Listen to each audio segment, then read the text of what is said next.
Hello everyone, I am Anshita Kakuste from Computer Department with my colleague here, Pratik Pinto from EXTC Department, and we are here to have conversations about careers with Miss Ansi Bijoy.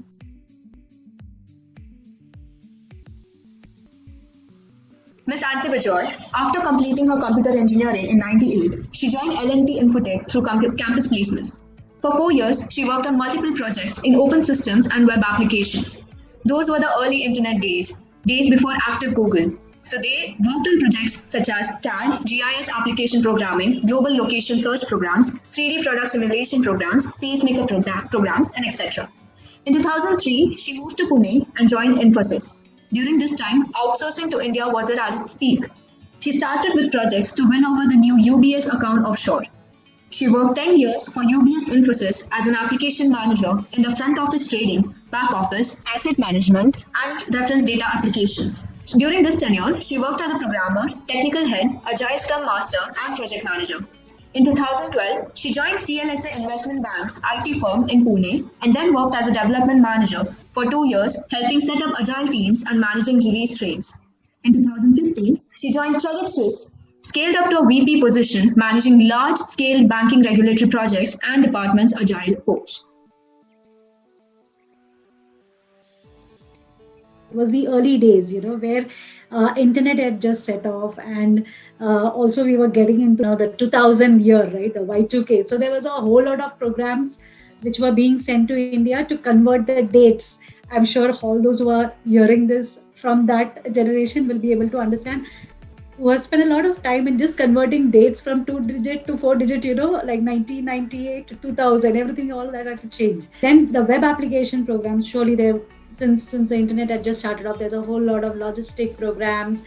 Everybody wants to get applications designed that are on web, which was very interesting for me. I also got a chance to work on pacemaker programming, which was very interesting because there you get like real-time feedback, like how it works on patients and how the kind of job that we are doing. And it is very critical to be more, to be accurate to the end sense and all of that. So that was in US and for around one and a half year.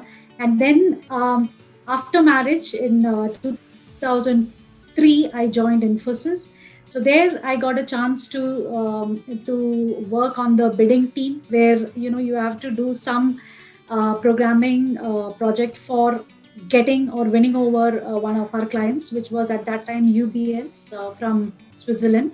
So UBS was a bank in Switzerland, and they were also a pretty traditional bank which is trying to put their foot in India. Okay, should we go for offshoring? No, and all of that. So you have to really ensure you put your best foot forward with respect to getting things working. And there were some really good challenges in that space because you had 3 months to deliver things, and they asked us to go. I still remember to get a Swiss visa itself, you require 6 months, and within 3 months you have to deliver the stuff. As you know, Swiss banks are very known for their secrecy. So production data, production floor is not exposed to everybody. So suddenly, okay, a team coming from India and they're trying to run something. What if it fails? And they're like, they look at you with all those crazy eyes. Oh, these are not the right people to be out here. And I still remember our first implementation, whatever was rolled out, there was some issues in it, and then we had to figure out a way to debug it in production, which they would never give us any hands on. And we figured out a way that, okay, one evening or one weekend when the office was out, they said, okay, you can get some time where you can go and try to debug the stuff. And we took that opportunity, and luckily we were able to resolve the issue and get it through. But that was a winning phase. These are the small winning phases which you get. Okay, so it went through, and then you're back home, your projects are coming in, and you have established an account. And I worked with that account for 10 years and working on very interesting projects around front office trading applications. And we have got trade settlement applications. All of these are time critical applications. So it's important how what kind of programming skills you're putting out over there, your troubleshooting skills in production, all of it, your response to your clients, like, how quick you are, how accurate you are. I think all these are very key points that exactly, very crucial factors that distinguish you and your signature work. So 10 years in Infi, and then I moved on to, I wanted to get closer to my home because my kids' schooling was close by. So I moved on to CLSA, and CLSA, I worked over there for 2 years as a development manager. There, I had moved on. Okay, so when I was in Infi, I moved on from a programmer to tech lead to a project manager. I also got to play various roles in the agile world because agile was a new form of management which had just got introduced. So I was doing the scrum master role and also coaching teams out there. So I used all that opportunity in CLSA to set up my team, and it was a 2-year stay, and that was when Credit Suisse, another Swiss bank, which is, so in Switzerland, you have two big banks, UBS and Credit Suisse. When Credit Suisse was setting up their office in India, I was all in for it because I had that experience and I loved working with UBS. So that was an opportunity. I joined in over there as a project manager. Another aspect which I still play is an agile coach for my department. So that is another wonderful opportunity because at certain level, I do feel that all our deliveries is not only about applications, it's also about engineering people. It's like you have to have a good connect with your people, you have to coach your people, you have to build your organization to a certain level so that you can deliver successful solutions.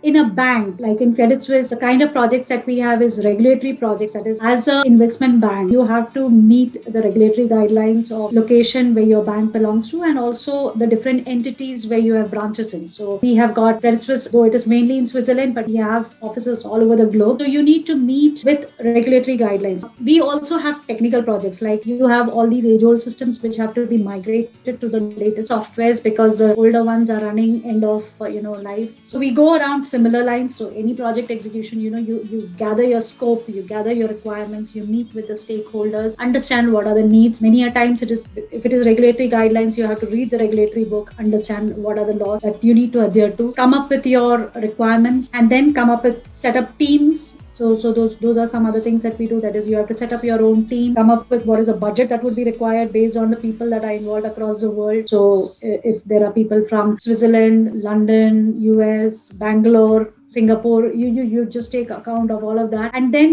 once your team is in place, your budget, you have the money acquired from the required business department, then you can go ahead with beginning the execution. To run the execution, you set up a governance that okay, you have to be meeting the people with whoever are the stakeholders or your team members or your production support, all of that, and ensure that you work towards a successful delivery. I feel that as a program manager, all that, or my way of working is I just have to be focusing on what could go wrong. The second one, on the agile coach, as you know, the new methodologies, we have Scrum, Kanban. There are different, project delivery methodologies adopted by the various organizations. So I am responsible for coaching our teams across, who are situated in different locations across the world, to come up with, what would be the successful way of executing agile projects. Is there any message or advice or opportunities you'd like to give to the students of Father Ragnar? Every experience teaches you something. Many people might even switch careers. That's absolutely fine. Like you might be doing your engineering now. Your engineering 4 years does teach you something, right? Okay, not just a curriculum, but much more. Your friends, your teachers, your socializing skills, your groups, your all that. It's much richer than just a set of syllabus that you all are going through. When each of you all pass out from your colleges, don't be, I would say, picky about the role that you pick, but be very pick up rich roles in delivery or rich roles that expose you to a lot of experience. That's what I would say. And then I think build on your personality, because irrespective of whichever field you get into, it's that personality which gets you going. Okay, your basic personality of connecting with people, of networking, of using your resources. How well do you do that? Like if something has to be achieved, there could be like hundreds of reasons why people will tell you, no, you know what, this won't work, you won't be able to do this. You build your personality, build your ideology, build your mindset in a way that it's fine. Maybe hundreds think that it may not happen, but I will try to find that one way what is going to make it happen, and I'll just go for it. It's fine if at the end of it, if success happens, failure happens, that's different. But did you try all possible resources? Did you use all your mostly? Exactly. And I think that's what is important, irrespective whether you're in computers or electrical or electronics or this, that personality does make a big difference to your life.